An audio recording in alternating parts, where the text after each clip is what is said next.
Let's go right from the Yemeni armed forces' continued attacks on Israeli military sites to the political analysis of how both Israel and the Trump administration tried to spin the situation with the ceasefire between Yemen and the US as some sort of capitulation to the US's demands. Let's start with this video of Donald Trump talking about the deal with Ansarullah, the Houthis, or Houthis as he calls them.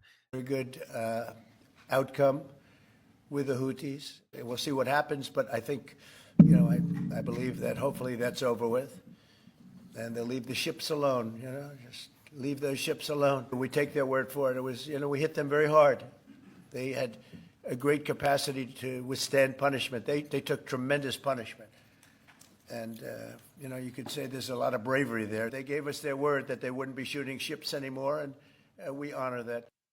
High praise from Donald Trump for Ansarullah, but also an admission that basically they could withstand it. And he's putting a positive spin on the briefings that he almost certainly got, saying, Mr. President, what we're doing isn't really making a difference. Either we have to carry out a full-scale invasion of Yemen or back off. And looks like he said, all right, let's back off.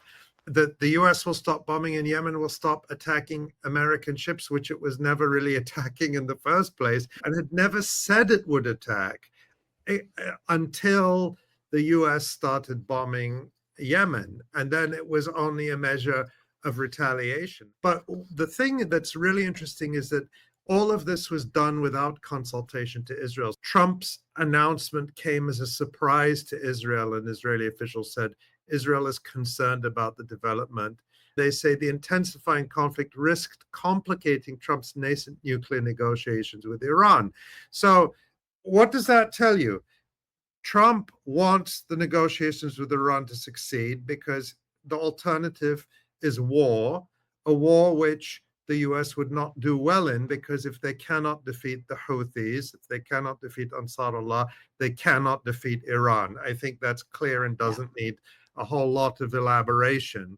Israelis feel thrown under the bus, and this is reflected in the Israeli media. This is the same thing with the Iran negotiations, which is that the US is pursuing what it views as its own interests, and it doesn't care whether that serves Israel's agenda or not.